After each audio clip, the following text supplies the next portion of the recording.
Boa noite a todos, aos internautas que nos acompanham.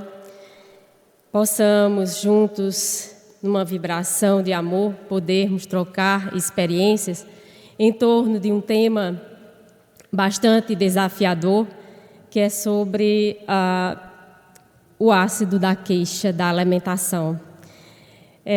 Até quando nós colocávamos esse título, nós pensávamos, será que um ácido não vai queimar? Né? Muita gente me perguntaram, né? Doutora, tem uma pessoa aqui que gosta muito de mim e fala, doutora, vai falar sobre ácido? Será que você não vai queimar muita gente ou se queimar, enfim?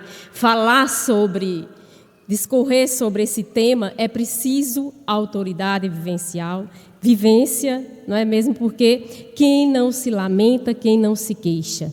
E qual a diferença entre queixar-se, lamentar, reclamar? Estão dentro de um mesmo campo semântico essas palavras, mas elas têm umas diferençazinhas que nós vamos tentar colocar aqui. Quer dizer, quem de nós não se queixa ou não reclama ou não se lamenta? Mesmo por estar numa fila ou por não ter conseguido aquilo que gostaria, que projetou para a existência. Enfim, desde coisas mais simples, e aí a gente vai falar de queixas mais simples. Queixar-se de estar numa fila há muito tempo, ou queixar de não ser bem atendido, ou queixar-se de não ter um salário digno, ou queixar. Bom, podemos usar palavras queixas que nós todos nos queixamos. Agora, reclamar, clamor público, é tornar público, não é, um clamor, é clamar publicamente. E aí é quando vai se tornar um ácido maior, quando vai prejudicar não só a nós mesmos, mas a outrem. E Joana de Ângeles vai nos colocar no livro Autodescobrimento vários desses conteúdos perturbadores, ela vai colocar a lamentação. Portanto, nós vamos tentar perceber a partir do olhar de Joana de Ângeles como ela visualiza, como ela tem um olhar em torno da lamentação. E, obviamente, ela vai colocar como sendo o quê? Um vício negativo que vai se arraigar nas personalidades conflitáveis e inseguras. Nesse livro aqui, que já é uma capa já antiga, mas já está com uma outra capa, é esse livro aqui, Autodescobrimento de Joana de Ângeles, tem um item lá só sobre a lamentação. Então, por que nós nos lamentamos, não é? Enfim, ela vai colocar 3 itens que nós começamos a refletir sobre esses 3 itens. Primeiro, insatisfação.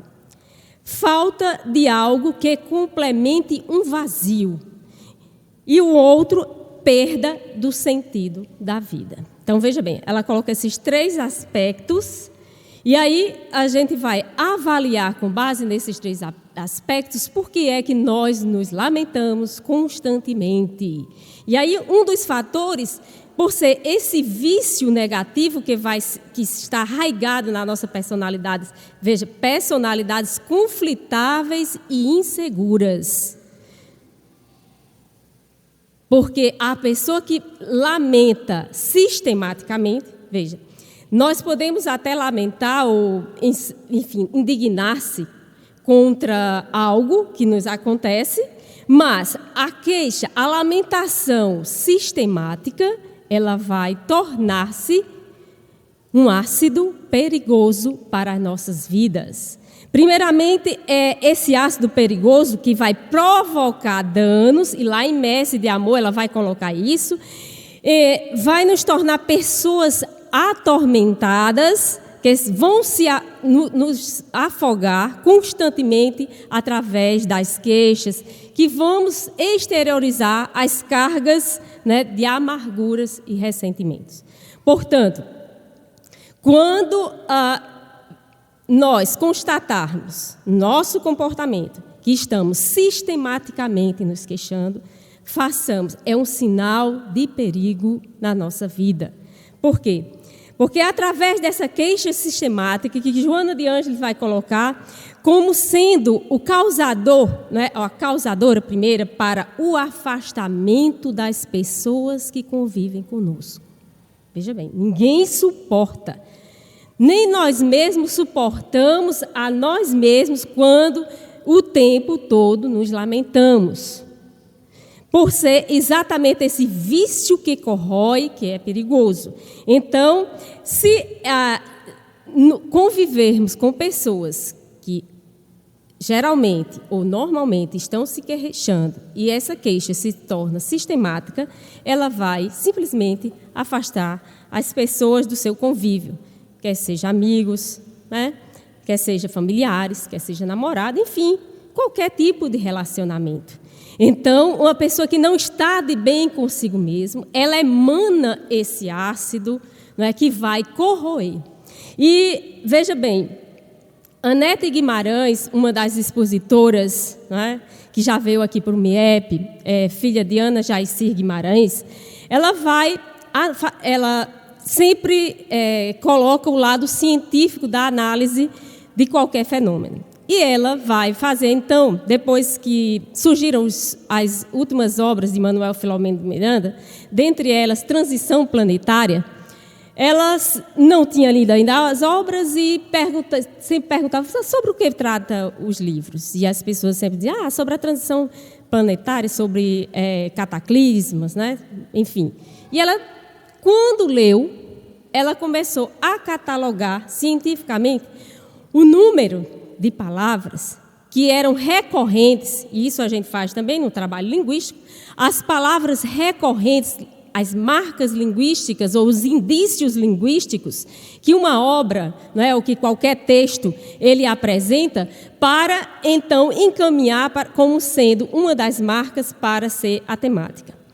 E lá, nessas obras, ela vai assinalar e verificar que os espíritos estavam convocando o movimento espírita para ter cuidado, porque estava havendo um ataque espiritual.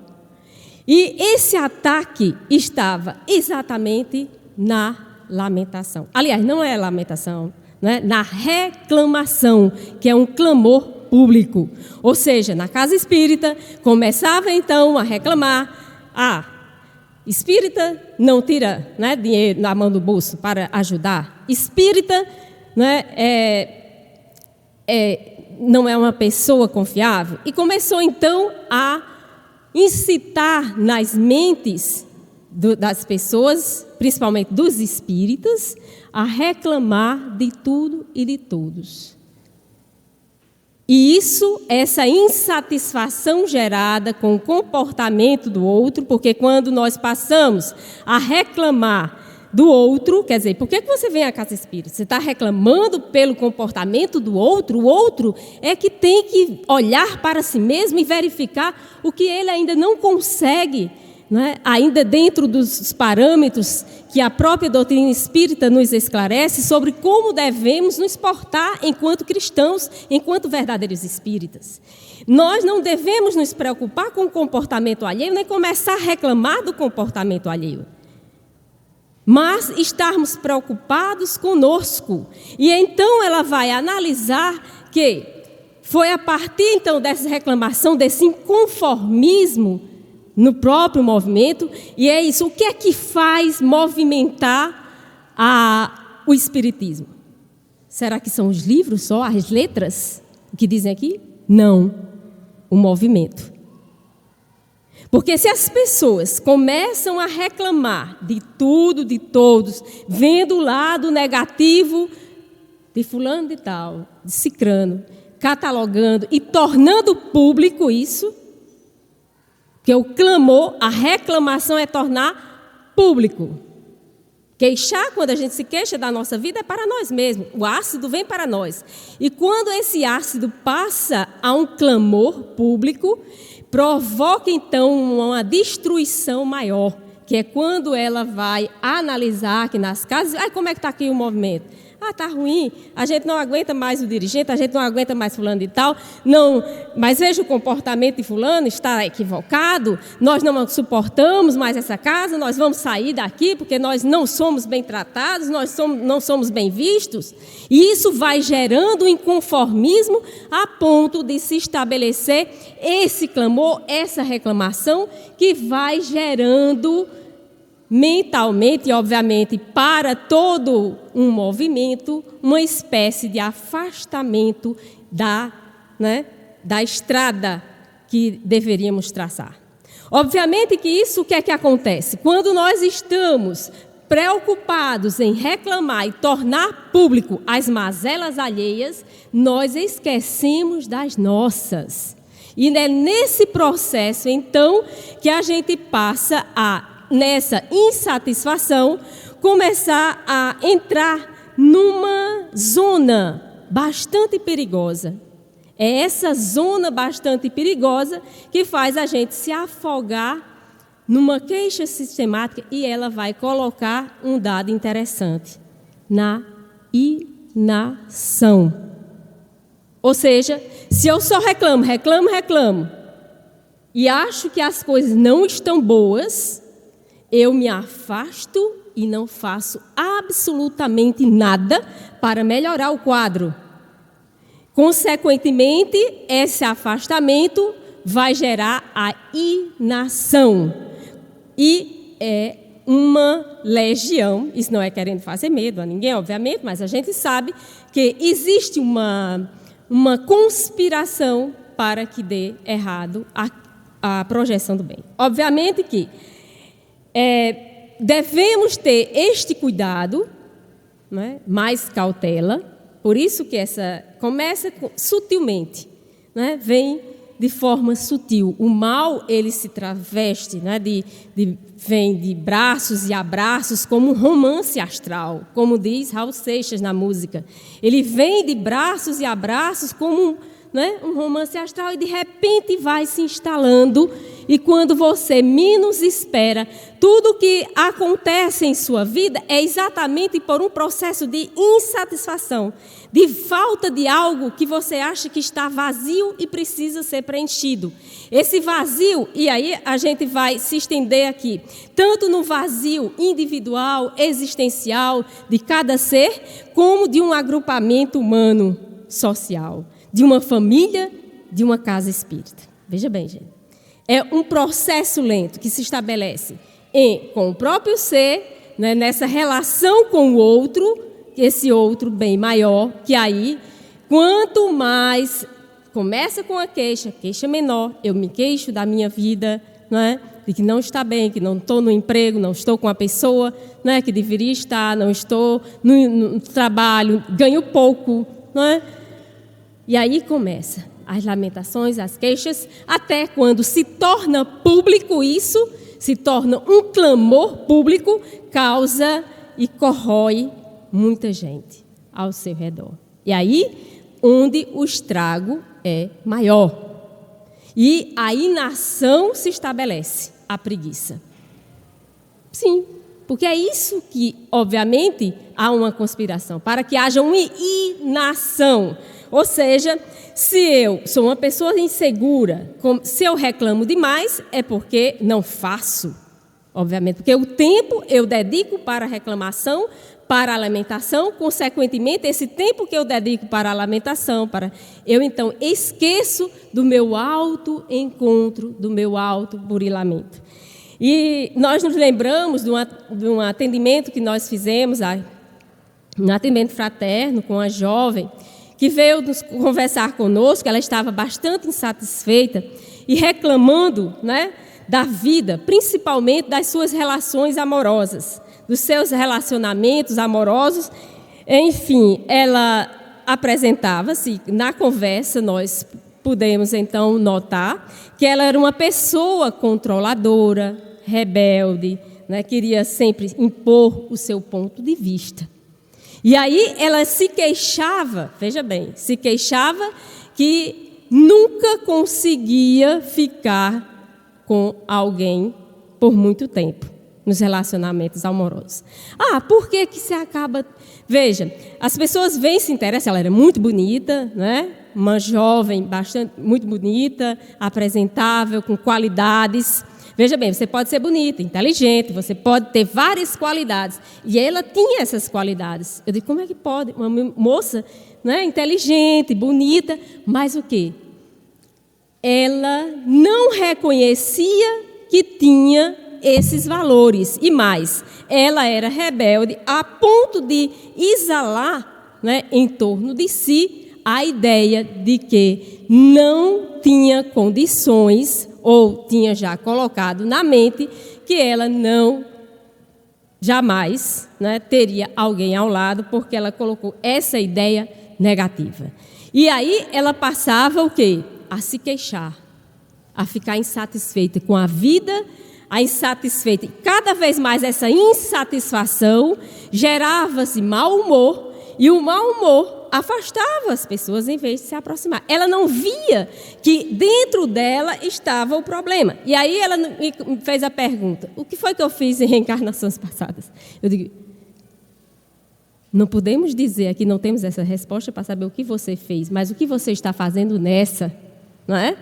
O que você está fazendo nessa para conspirar, para sabotar a sua vida, não é? O que você está fazendo atualmente para afastar as pessoas? E a gente notava pelo relato, né, que essa pessoa que era a proposta dela, na verdade, quando nós demos a proposta de um esforço, convidando para um esforço de autoburilamento, de mudança de comportamento, o que foi que a jovem fez? Desistiu e não veio mais à casa espírita. Porque a gente quer uma porção mágica para que, de repente, tudo ocorra de acordo e no tempo que a gente acha que deve acontecer. Aliás, nós sempre estamos achando, né, que somos melhores do que todo mundo. Quando a gente vê uma pessoa bem-sucedida na vida, quer seja no campo profissional, quer seja no campo, não é, espiritual, quer seja no campo afetivo, nós então ficamos dizendo, mas é diferente de mim? O que foi que eu fiz? Por que fulano consegue e eu não consigo? Será que fizeram um trabalho comigo, né? Vou tomar uns banhos por aí, achando que... Então, vinha na casa espírita achando que tinha uma solução mágica, quando, na verdade, somos nós mesmos que temos que mudar o nosso hálito mental. O nosso hálito mental que é exatamente alimentado pelos nossos pensamentos morbos, ou morbos, né? Exatamente, Joana de Ângeles vai nos dizer que a queixa é esse vício imperceptível que vai distrair as pessoas mais bem intencionadas. Nós estamos até achando que estamos sendo bem intencionados quando a lamentação, a queixa sistemática vem de forma imperceptível e nós não nos damos conta, de forma que nós criamos em nosso derredor uma onda pestilenta, uma onda mental que vai neutralizar todo e qualquer tipo de sucesso em nossas vidas. Por isso que vocês podem perceber, quando nós lamentamos ou estamos fazendo algo, lamentando, queixando, nada sai bom. Agora, quando nós direcionamos os nossos pensamentos positivos, pensamentos de amor para qualquer tarefa, nós conseguimos realizá-la da melhor forma possível. Isso é fato. A neurociência, quer dizer, já existem espíritas neurocientistas que estão trabalhando nesse sentido para perceber a capacidade humana, e não é mais só o espiritismo que vem nos dizer isso, mas a própria neurociência da capacidade do ser humano de mudar o que está em seu entorno, através de pensamentos. Isso não é autoajuda, gente. Não é questão de uma literatura de autoajuda, mas já está comprovando-se pela ciência que a capacidade que o ser humano tem, né, de modificar o ambiente através dos seus pensamentos, que tem um poder tamanho a ponto de fazer com que modifiquemos ações as mais diversas e neutralizemos qualquer outro tipo de energia quando direcionamos esses pensamentos para aquilo que nós efetivamente desejamos, e não só desejamos, mas estamos trabalhando com afinco para conseguir aquilo que nós projetamos nas nossas vidas. Essa projeção mental, obviamente, ela está aivada de uma força tamanha que é capaz de fazer com que sejamos seres Cristo, porque senão Jesus estaria mentindo quando ele diz: vós sois a luz do mundo, vós sois o sal da terra. Ora, se nós somos herdeiros de Deus, e sendo herdeiros de Deus, não podemos ser qualquer coisa. E por que a gente quer ser qualquer coisa? Por que a gente se contenta em ser qualquer coisa? Não. Nós somos seres crísticos e aqui absolutamente ninguém, desde o presidente, desde eu que estou expondo aqui, absolutamente ninguém é diferente aos olhos de Deus. Diferente no sentido de não terem as mesmas oportunidades, de serem criados simples e ignorantes no sentido de evolução espiritual. Então, todos, absolutamente, vocês que estão aqui e todos nós, somos aprendizes da vida. Aprendizes que estamos aqui no sentido de perceber as nossas capacidades, as nossas potencialidades. E aí nos lembramos da parábola dos talentos. Estamos enterrando os nossos talentos? Quantos talentos nós recebemos e quantos talentos nós estamos multiplicando? Ou esses talentos nós estamos efetivamente multiplicando, ou nós estamos com medo de desenvolver esses talentos?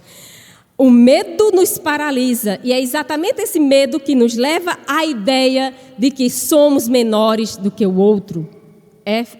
Absolutamente. Se somos herdeiros de Deus, somos filhos do mesmo Pai, somos, portanto, ou temos as mesmas oportunidades de evolução. Cabe, portanto, multiplicar ou não esses talentos a partir das nossas decisões, daquilo que nós vamos decidir nesta vida. Portanto, a reclamação deve ser evitada. E o próprio Chico Xavier foi advertido por Emmanuel, porque estava todo mundo no meio lá, em Lindos Casos de Chico Xavier. Lá nós vamos ter essa observação, do caso em que Chico Xavier estava com os amigos e de repente os amigos começaram a falar dos políticos, a falar mal, a reclamar. E aí ele foi tentado a reclamar de um determinado político e foi, no mesmo momento, advertido pelo seu mentor, Emmanuel. O que foi que Emmanuel disse na hora? Cale a sua boca, você não tem nada a ver com isso.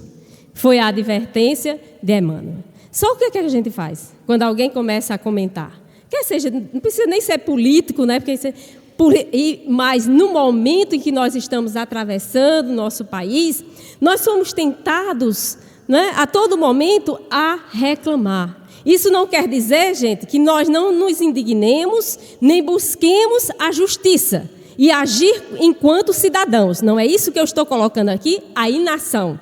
Não é, nós podemos nos indignar diante das injustiças, diante do que está ocorrendo. Mas nós não podemos o tempo todo reclamar sistematicamente, falando mal de fulano, cicrano. Vamos agir. E como é que é agir e não reagir? Nós podemos e temos como fazer isso.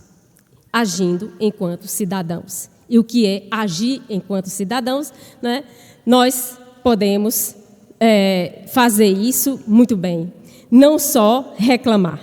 E aí, quando a gente faz essa ideia de autocompaixão injustificável, quando nós caímos nas características bastante que são perigosas, é exatamente essa, quando nós nos sentimos compaixão por nós mesmos. Quando nós nos vitimizamos, achando, e nessa vitimização, Joana de Ângeles vai colocar então, que aquele que se entrega à autocompaixão nunca vai se satisfazer com o que tem. Eu posso dar essa água para a pessoa e ela tomar. Não está gelada? Então está muito gelada, não é? A água é mineral, mas ela não está contente. Ela não está satisfeita. Podia estar gelada e começa a reclamar. Então, a pessoa insatisfeita, né, ela vai sempre encontrar algo, né, mas é uma água boa, está, né, mineral, está gostosa, está fluidificada, mas aí não está gelada. E aí, é uma reclamação? É uma reclamação, é uma queixa? Então, insatisfeito, quer dizer, a pessoa que reclama, ela está sempre encontrando algo, né? O ponto negro, que ninguém enxerga, ela vai lá, enxerga, e torna aquilo um problema a ponto de, o quê? Desconsiderar todo o elemento, né, benéfico de algo. Então, aquele que se entrega à autocompaixão nunca vai se satisfazer com o que tem, com o que é, com os seus valores, com o que se dispõe e pode movimentar. Está lá no livro O Ser Consciente. Então, as características de uma pessoa que sistematicamente está a se lamentar. Joana de Ângeles vai colocar que ela vai se apoiar na preguiça física e mental. É uma pessoa que não faz exercício físico, geralmente. Pessoa que reclama muito, é uma pessoa que não faz exercício físico. É melhor começar amanhã, né, depois começar a ir a uma academia, fazer uma caminhada, tá? Vamos tentar fazer esse exercício, qualquer tipo de exercício, físico e mental. Porque a pessoa que tem tempo para reclamar, não é porque ela está com tempo demais na vida. Então, elas vão se considerar vítimas da família, né? Porque meu pai me abandonou, porque minha mãe não gostava de mim, ou porque não dava muita atenção, dava mais atenção a meu irmão e não a mim. Então, ela vai se sentir vítima do grupo social, das leis, do destino de Deus. Porque fez isso comigo, porque eu estou só, porque eu estou abandonada, porque estou isso, enfim. Porque eu não tenho emprego para ganhar suficiente para viver de forma digna. Então, é uma pessoa pessimista, né?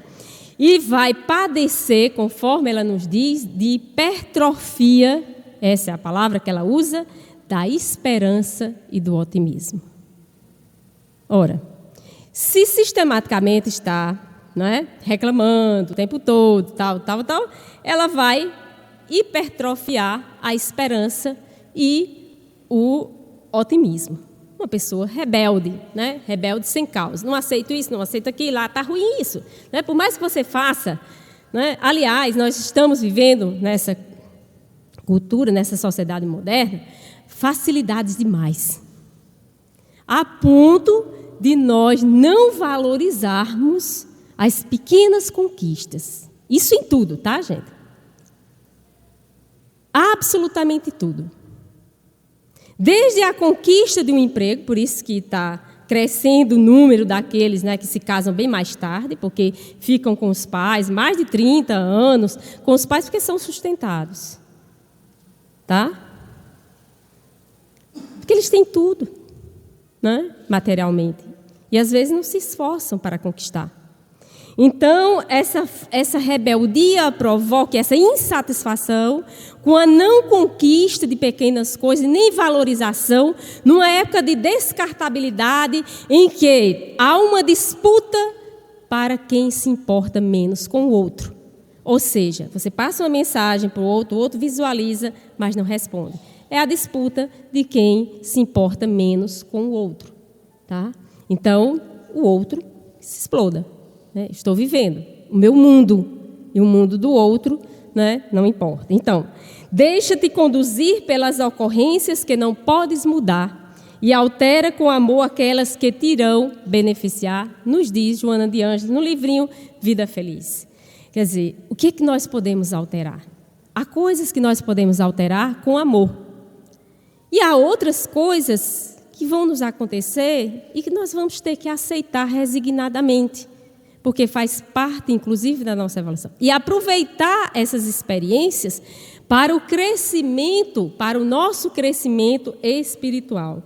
Por isso que Jesus diz, né? Bem-aventurados os aflitos, porque serão consolados. Bem-aventurados, ou seja, serão felizes aqueles, né, que quitam e depois são livres. Devemos quitar absolutamente aquilo que nos inquieta. E o que nos inquieta e que vai nos inquietar, e muitos jovens, e não só jovens, mas uma grande parte da população, é a preguiça, é a inação, é a lamentação, é a reclamação. Então, o homem pode abrandar ou aumentar o seu sofrimento na terra. É ele que é o construtor. Nós somos os autores da nossa desdita ou do nosso sucesso. E Jesus não coloca fardos pesados em ombros fracos. Nós estamos carregando os fardos proporcionais ao nosso, né, nível evolutivo. Então, muitas vezes as pessoas chegam, como é que você está, Ana Paula? Estou muito bem. Estou ótima. Né? E aí as pessoas sempre acham que a pessoa está... inclusive, uma das coisas que a gente tem que neutralizar é que se a gente pergunta à pessoa, está tudo bem. Tá, mas foi mal o dia, foi terrível, né? Não consegui fazer isso. A pessoa começa a lamentação e, normalmente, nós caímos na armadilha de apresentar mais reclamação para ver quem ganha em estar mais reclamando. É exatamente o contrário que Joana de Ângeles nos propõe. Quando o outro começar a reclamar, eu digo, meu Deus, está ótimo. Você não está bem? Estou ótima. Estou muito bem. Não é? Eu estou fazendo, obviamente, aquilo que minha consciência diz para fazer e estou bem. Porque a gente não está bem quando nós fugimos ao dever não cumprido, gente.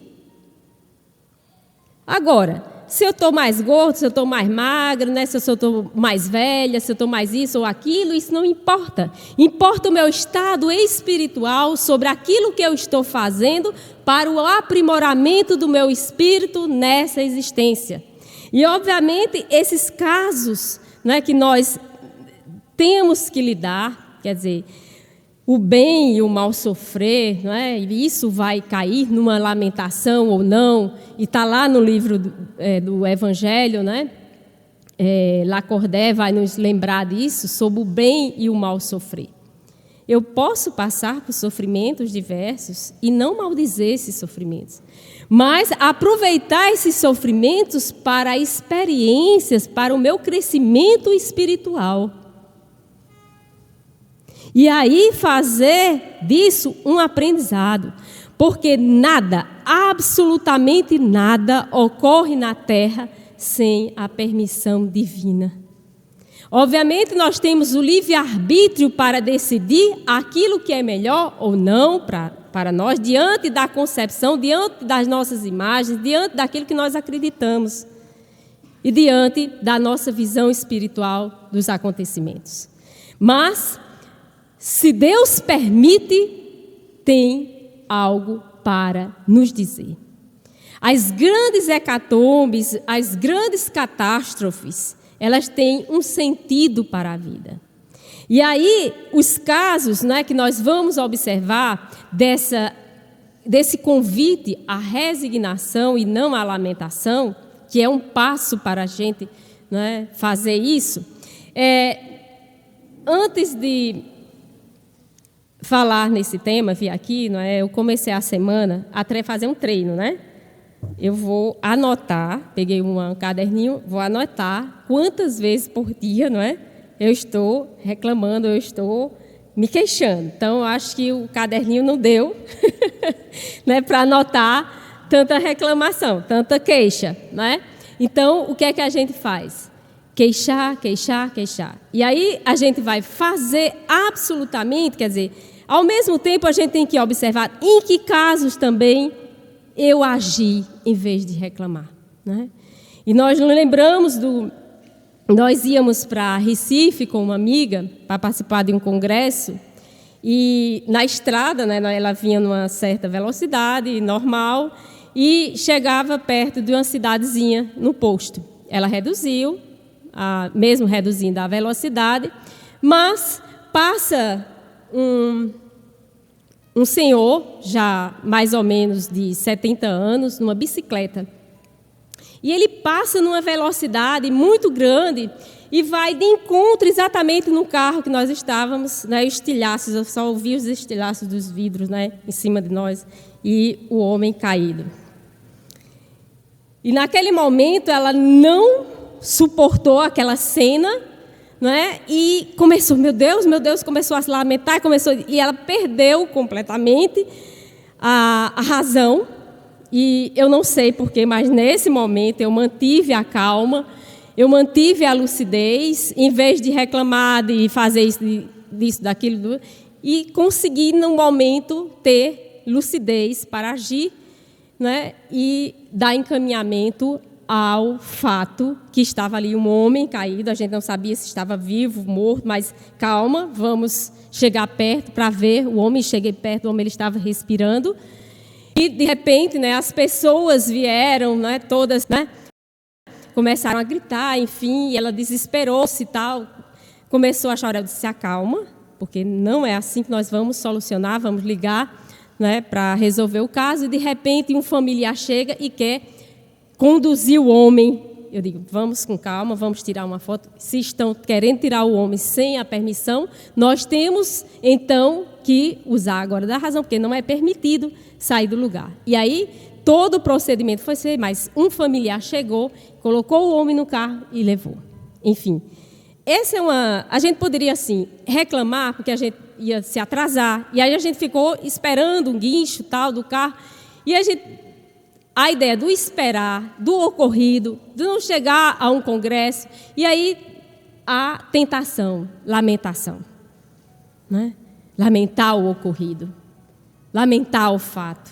Mas o que é que nós podemos aprender com esse fato, né?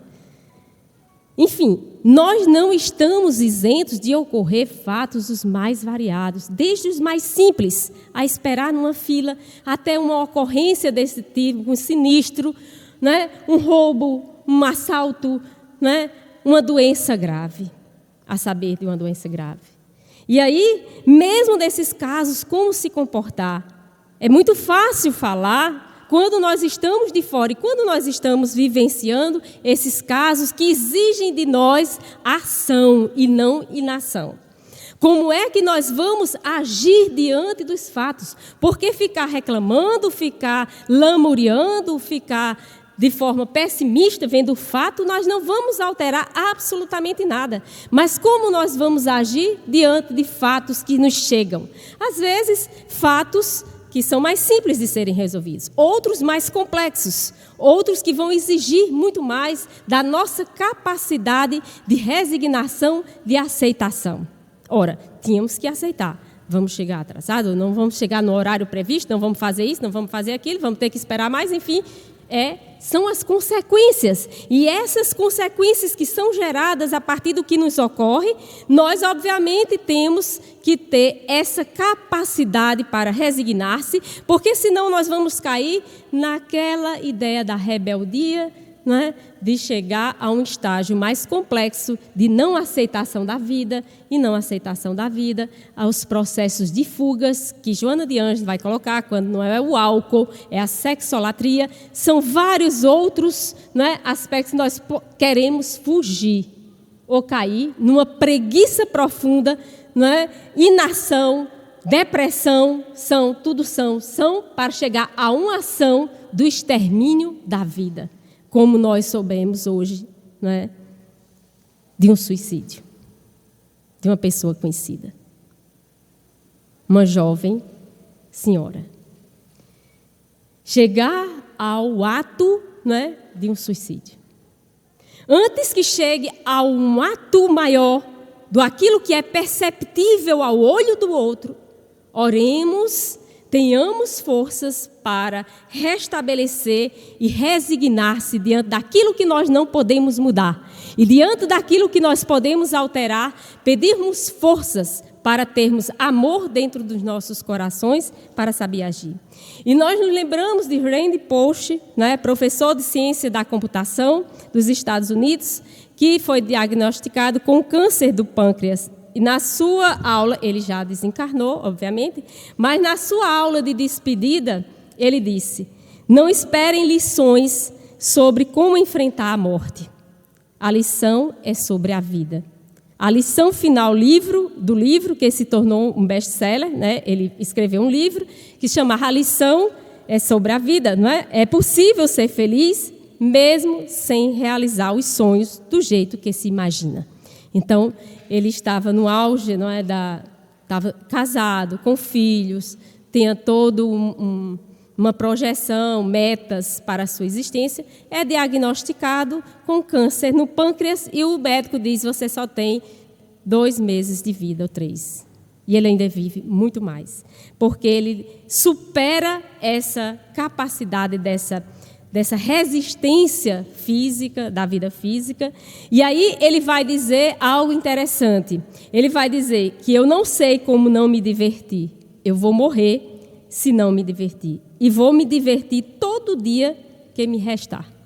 Então, mesmo diante do sinistro que seja de nossas vidas, não é?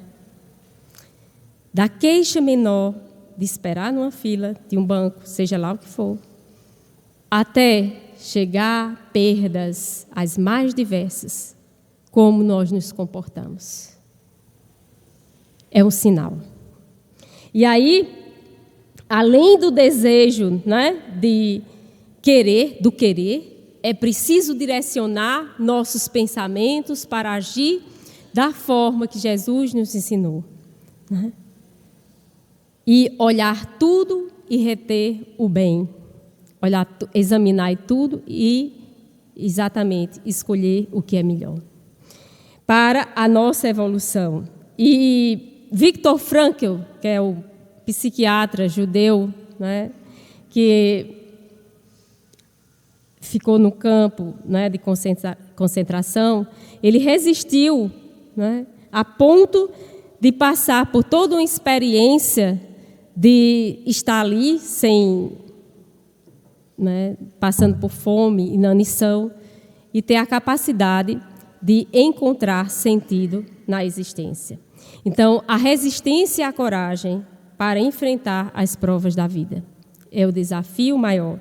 As doenças físicas, mais ou piores, né, do que as doenças físicas, são as doenças morais. O ciúme, a inveja, a maledicência, a traição, o abandono, a indiferença.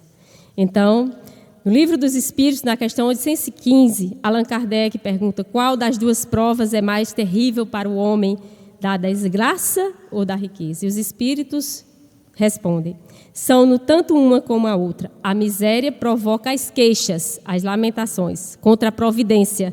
A riqueza incita a todos os excessos. Tenhamos, portanto, esse cuidado quando entramos nessa faixa de miséria.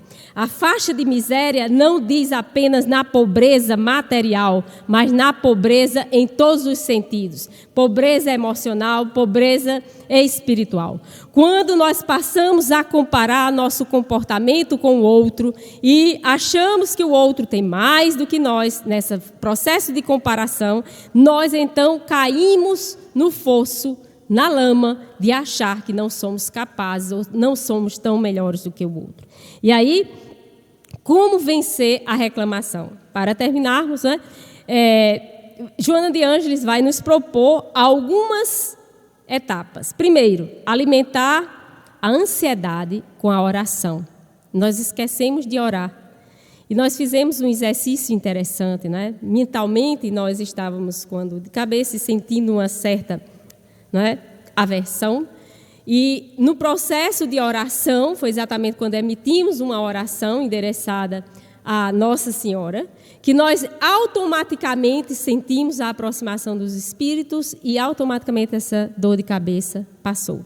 Então, a gente está muito ansioso, né, e não recorrer à oração é uma atitude burra, porque é de graça, né, nós podemos orar a qualquer momento, né, entrar em contato com os amigos espirituais, e nós esquecemos desse poderoso ou essa poderosa arma. Inclusive, contra o antídoto do pessimismo, Joana de Ângeles vai nos colocar que cultivemos o vício do otimismo. Interessante que ela coloca isso aí, vício do otimismo. Tornar o otimismo vício em nossas vidas. Socorrer a amargura com o trabalho. Então, sempre buscar um trabalho. Atender à melancolia ajudando aos outros, porque muita gente melancólica, muita gente triste está necessitando da nossa ajuda, não é? Nós estávamos, inclusive, sentindo a vontade de falar com a pessoa lá do prédio onde moramos. Eu não sei por que aquela necessidade, por que sempre está aquela vontade de falar com uma senhora. E até que nós fomos tomar um café juntas e, nesse tomar café, o que eu revelei, o que eu disse para ela mudou, não é? Muito a vida. Ela estava num processo de depressão profunda.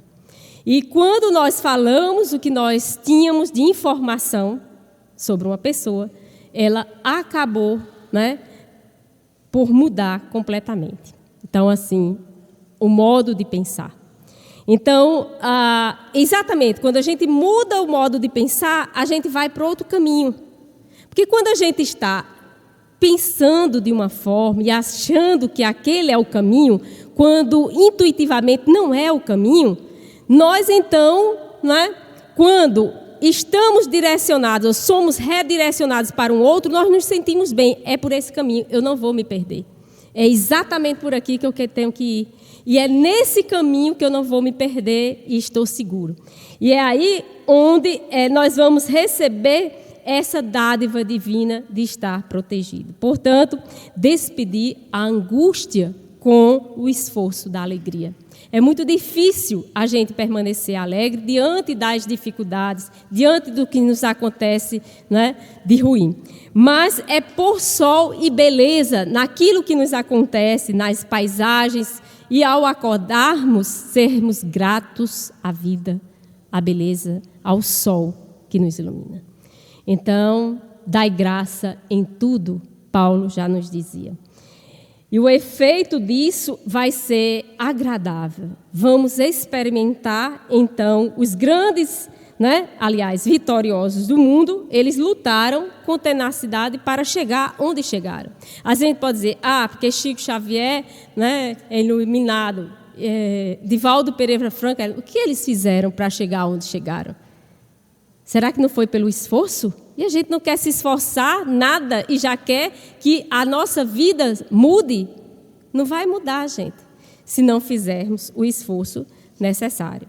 Portanto, o nosso convite era esse para considerarmos a lamentação como, ao mesmo tempo que esse ácido, ele é um alerta para que todos nós mudemos o nosso tom, né, vibratório, as nossas energias, e não só o que pensamos, mas o que falamos e o que agimos, porque isso vai refletir nas nossas ações diárias.